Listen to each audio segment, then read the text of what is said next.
already digging. Mostly Yeah, the but reason I yeah, wanted to- not everyone was here. It's to get a repeat. I mentioned at the last meeting that I wanted to pitch to anybody who was interested that I felt that we could do smart technology or high technology in classrooms for much less money than maybe people have been thinking based on earlier iterations of technology in the classroom. An example is in our GIS lab, which is right across the hall. We have the older style smart boards with the big monster podiums, and we have the full-blown audio system, and we have the projector that's in the ceiling and comes down and shoots over. And I think it was maybe a couple years ago, Chaz, we had the opportunity. I think there was a little bit of end of year, technology money that we were able to. At the end of fiscal year. Actually, the story was, now that I think of it, I might as well, because it's a good, it was Chaz and Phyllis doing a great thing for us. We had written a grant for the U.S. Department of Agriculture to try and create a more urban and interdisciplinary environmental science curriculum at NJCU. And it turns out not only is this a good place, to do urban environmental science, but it turned out it's a niche and it's something that we can do and not a lot of other people are doing. So part of that was that we were going to, we had to come up with some kind of in-kind contribution, and it seemed like high technology might be a good way to go. So I had asked, I think, Chaz and Phyllis and, Joe Bruno if we could, maybe put in that NJCU would do some kind of in-kind, like maybe, some smart boards for the science departments, because we were doing this for geoscience and for chemistry and for biology. And essentially, they said, yeah, sure, that's fine.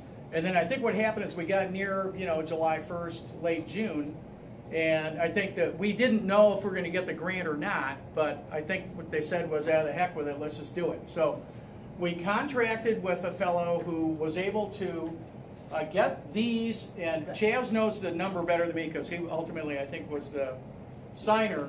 But my rough recollection is that we got 3 of these for about 10 grand. I remember about 3,500 a piece as being the number, which is a lot cheaper than, let's say, 20 grand a piece. And so I'm thinking, maybe I should, if you guys had not seen this style of smartboard, maybe I should just at least, show you. One of the things I do like about it, now granted, it's a cloudy day, and since that's east and the sun is now, off in the west, you don't necessarily have sunshine blaring in. But my gut sense and my experience with these is that they're at least as bright as the older ones, and I have not had a lot of trouble with them. I will say that one thing that I get a little crabby about sometimes is that the color, the colors of the markers, some of them show pretty well, but like on the older ones, the green can really pop. Oh, now it does. So I don't know, maybe something happened that was better now. So actually, the blue is always problematic on this, blue background. But the other thing is, I don't know how many of you guys use the older style smart boards. Anybody? Have you noticed that sometimes it's problematic in terms of being able to draw on something that's open without necessarily going to the actual software, the smartboard, where you can draw on its own thing?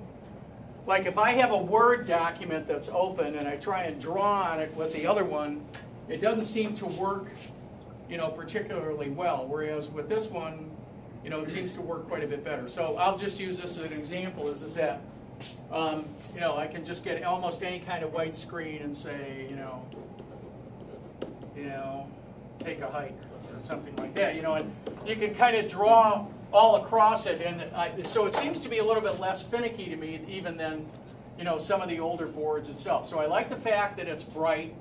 I like the fact that it's pretty compact. I like the fact that, for a couple $100 we bought a little podium. The downside, as Steve pointed out, is you got to have your own laptop. Well, again, I was, might as well toot my own horn since I'm in front of a crowd, but I was one of the early adopters of the idea of, since I do GIS stuff, which is very computer intensive, I went to Phyllis and Chaz and Joe and said, I really need a high quality laptop. This BS of, a crappy, a so-so laptop with a so-so desktop isn't cutting it for me, so let me turn that stuff back and just let me get a really smoking laptop, which, they let me do. And so I use a laptop now anyway. I've one of the early adopters, and I'm not going back to a desktop. Anybody else here in the same boat I am? Not yet? Well, I just got tired of, updating, one set of class files and which is the most up-to-date one, the one on the laptop, the one on the desktop. So, I think, that's a downside, but our faculty have started moving, and geoscience have started moving in this direction anyway, and I don't see us turning around and going back. I also, our GIS lab, another thing that I did and got some money from NSF was, we're limited with space. So another pitch for laptops is that I was able to take our lab, which initially had only 6 desktops, get some NSF money, buy another 24 laptops, and now can lay claim that I've got GIS capabilities for 30 students, which is as good as you're going to find in any GIS lab in the state of New Jersey. I don't care if it's Rutgers or Stevens or NGIT or whoever, we're right up there with the best. So, this kind of smaller portable computing is obviously something that I'm big on. So my suggestion is that many faculty at NJCU are getting laptops these days anyway, and I don't see a big downside to somebody carrying their laptop around. If they did, you could get one of these that's a portable, unit like this, and just, we've talked about in our department about just getting a fairly inexpensive Dell, whatever, D600 laptop, and just lock it away. And then if somebody still wants to use, I don't know how many people use these guys, flash drives. If you want to do your work on your flash drive, or you want to load it up and put it, on the server so that you can access it through, the NJCU server, whatever you like to do is fine. So now, speaking of which, that takes me to the other side of this, equation, which I think is really cool, and that is what we've been able to do. Again, thanks to Rob and Phyllis and Chaz and the NSF, is we are now hooked into, I got NSF money to upgrade the GIS program here.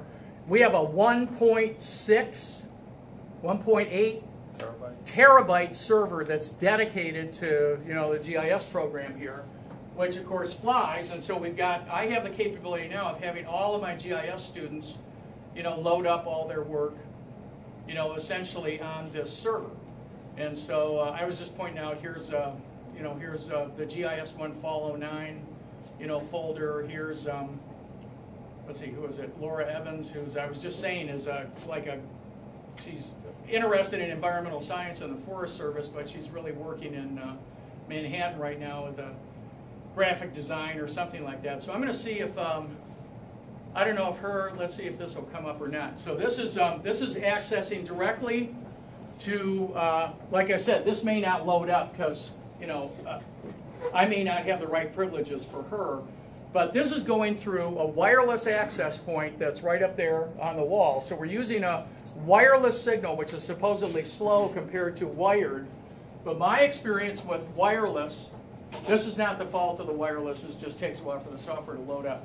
My experience here has been that these wireless signals that are the G speed, the 48 or 56 megabytes per second, for the most part, feel almost as fast as a wired, signal does. And we have 2 wireless access points now. One was that we were the original pilot program for the secure wireless here at NJCU. That's the one where, I don't know if you guys ever use the stuff with the blue socket. So the Gothic net, the Gothic error, will come up. So, but this guy's probably not going to work for me. But does anybody ever use the wireless here on campus and go in this way? Yeah. Okay. So we were the pilot project for that over in the GIS lab, and so what they did is they upgraded us to, I guess, the newer wireless access points they're using now. So apparently my, that part of the demo isn't working out so good. Sorry. So it's not loading up Laura's stuff. But all right, so let me do this. Let me see if I can come in and load up. Yeah, this probably won't work either. Okay, so I'll give up on that. And now I probably screwed everything up. Right? No, not too bad. So there we go. Okay, so it's just taking its time. That's all. So this is a fairly, like I said, I'm using this wirelessly, so let's see how, hopefully it works. Now, I didn't try this ahead of time, so that's obviously a big mistake. Right, sorry, Ron. I screwed up, but anyway. This happens to be a map of it. Anybody ever seen a map of NJCU from the air? This is Hepburn Hall. This is a GPS point, or actually it's a geocoded location of 2039 Kennedy Boulevard. These are the street segments. So there's a street line segment, so you can see where the heck are we? Right about here.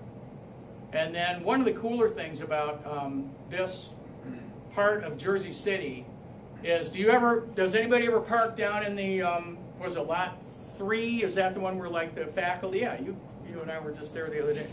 Has anybody ever walked down Audubon Avenue to get to their car? And do you walk by the kind of these apartment buildings that are right here? Those like double cross things. Those stick out like a sore thumb. Once you see those on an air photo, you can get yourself pegged immediately. So now my point here is that not that I'm a whiz with GIS, although if you walk away with that interpretation and you want to send your students to me for our new GIS certificate program, which is going to be certified by the state, it wouldn't bother me. But what I'm telling you is anybody who's ever worked with big images, and these air photo images are big. This is a false color, by the way. So to see the stuff that's in red, what that is that's infrared, which is basically saying that anything that's vegetation instead of green is red. But the point is, we've got wireless contact to a server, real time, using big files, and I'm fine. And I guarantee you there's nobody on this campus, with maybe the exception of some folks in art, that deal with bigger files than I do. So, I'm just saying, this is not, if you're looking for a cost-effective way to, start pushing technology around the campus, $3,500 installed for that thing. I have no idea about the wireless access points, but I will also say one nice unintended consequence of the wireless, I was telling Rob and Chaz, is with these 2 points now, we've been able to bleed down to the 5th floor, and Rossi 509, that I use all the time, now has wireless access as well. So, and I seem to remember that James had said that maybe we've had some surveys done to show where the optimum place is to put the access points around campus. So, what's attractive about this system here is instead, everything is up here. So you have speakers on each side, you have a projector up there. And what this has done for us is that we don't have to run wires from the front of the room to the middle of the room, tear down the ceiling stiles, run a hardwired projector in the middle over there, and then run speaker wires in 4 different points in the ceiling. So this has helped make things simple as well as reduce the cost of installation. Big time. I mean, all these guys did was put in maybe 4, 5, 6 bolts here. They hung the board. All the cabling that you see is, going from my computer. It's basically your typical serial cable or whatever you call it that goes to the projector, and then the USB cable. Now these are USB driven, which may be one of the reasons these work better, now than the older ones do. So, questions for Bill? Does it come with a projector, or is that ours? No, that's the theirs. whole thing right there. Whole thing. Anybody else? Any questions? Did you say your podium has a lock, so if you put the pens and erasers Yeah, in there? yeah, actually, yes, it does, Joe. You're a good point. And this is a cheapo podium. I mean, I think we're going for cheap here. So. Okay, so each podium has a different lock, though? Like if you had different ones, you have to use a different key for each Well, I think the NJCU could standardize that pretty easily. Like over in Bio and Chem, theirs, if you see theirs, they have these long lab tables that are kind of in the front right here, and they've just rigged theirs so that they're behind the lab tables. And I don't know how they lock their stuff up. Don't know. Have you used this to show any kind of videos or stuff like that? Yes, I didn't bring a video with me today, but the resolution is really quite good, and the audio is plenty loud enough. It's not like your total surround sound that you get with your other system coming out of the ceiling, but I don't think you need it. It's plenty loud enough so that the students can hear dialogue. And volume control on the speakers. Yeah, you have volume control on the speaker, and you also have, of course, your typical, your normal volume control down here on your control panel. So. Bill, you said the cost was $3,000? $3,500, I think, right? So I mean, 10 of this in 10 different classrooms, we're talking less than $40,000. Right. I mean, we Well, really see. between 40 and 50. I mean, that's quite a bit. While a couple years ago, we were only able to get maybe 3, 4. Yeah. So, I mean, now that most faculty, you know, most of everybody here is faculty, want a smart technology room, and you know that we don't have enough for all of you, I think that would be something that the university really should look into, spending $40,000-$50,000. And that way, we will have more smart technology rooms. Is this model more susceptible to vandalism at all, do you